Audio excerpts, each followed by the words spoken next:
Bien, bonjour à tous et à tous à nouveau. On en est à la combien? C'est elle qui suivent là. 22, 23 ici, qui dit mieux. 24. Combien? 22. 24e, bravo.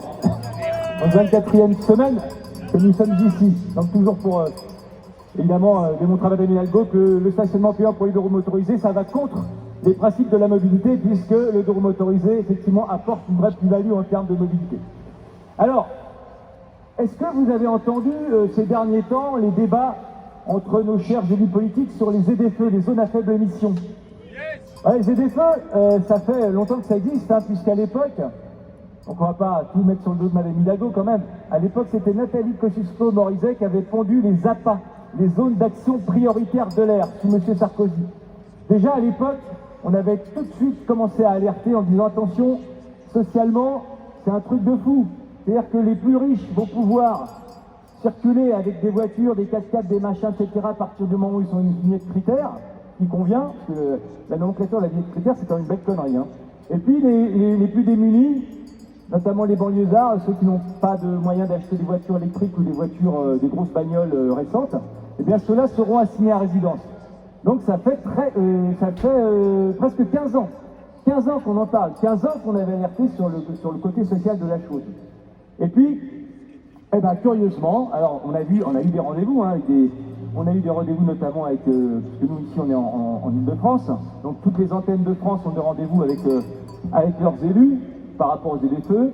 Nous, on avait eu plusieurs rendez-vous avec M. Patrick Ollier, donc le président de la métropole du Grand Paris. Notamment, on a eu rendez-vous avec pas mal de maires de banlieue, et on s'aperçoit que certains maires de banlieue, notamment dans les banlieues les plus démunies, eux, ils ne veulent pas mettre en place les ZFE.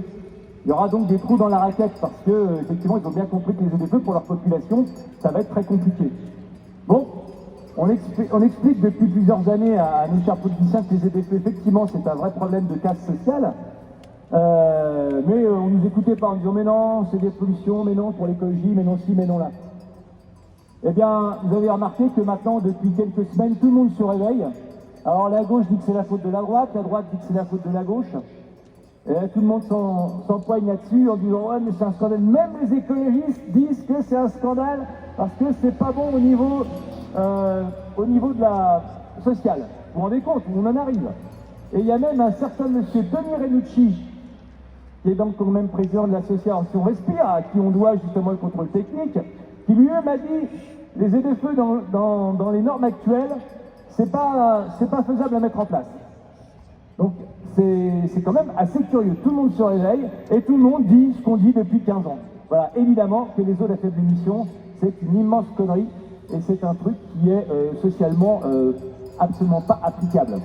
Voilà. Mais maintenant, comme on en parle un peu dans les médias, vous savez que les dernières statistiques, enfin il y a 6 mois encore, 70% de la population ne savait pas ce qu'étaient des ZFE, ou en tout cas ne savait pas ce que ça comprenait, ce que ça incluait.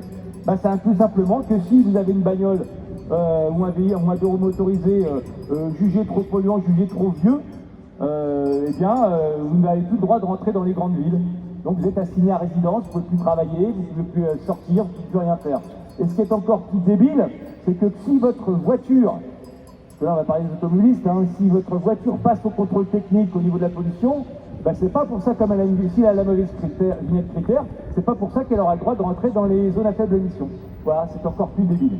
Alors nous, ce qu'on a dit, on est quand même défense des usagers de deux roues motorisés, ce qu'on a dit, c'est que les deux roues motorisés, vu leur faible encombrement, vu la faible émission en particules fines, vu la mobilité, vu le fait qu'un deux roues motorisé, ça roule beaucoup moins longtemps à même distance qu'une voiture, eh bien, on avait demandé à ce que les deux roues motorisés soient autorisés, bien évidemment, à circuler dans les zones à faible émission. Bon, il y a certaines villes en France qui l'ont accepté, comme Nice, par exemple, ou Reims, mais à Paris, on a beaucoup de mal, enfin à Paris, en tout cas à la métropole du Grand Paris, on a beaucoup de mal à faire entendre raison, puisqu'apparemment, nos chers élus de l'Île-de-France et de la métropole du Grand Paris ont un vrai problème avec les deux roues motorisés. Voilà. Donc, en tout cas, les ZFE sont en train de se reporter petit à petit. Et seront-elles mises en place un jour? On n'en sait rien, mais pour l'instant, c'est l'Arlésienne. Voilà. Donc, c'était pour vous faire ce petit point d'info, mais je pense que ça ne vous a pas échappé, parce que comme toutes et tous, bah, vous suivez les médias. Eh bien, on va continuer à faire du bruit pour dire à Madame Hidalgo que la moto, c'est écolo. Musique.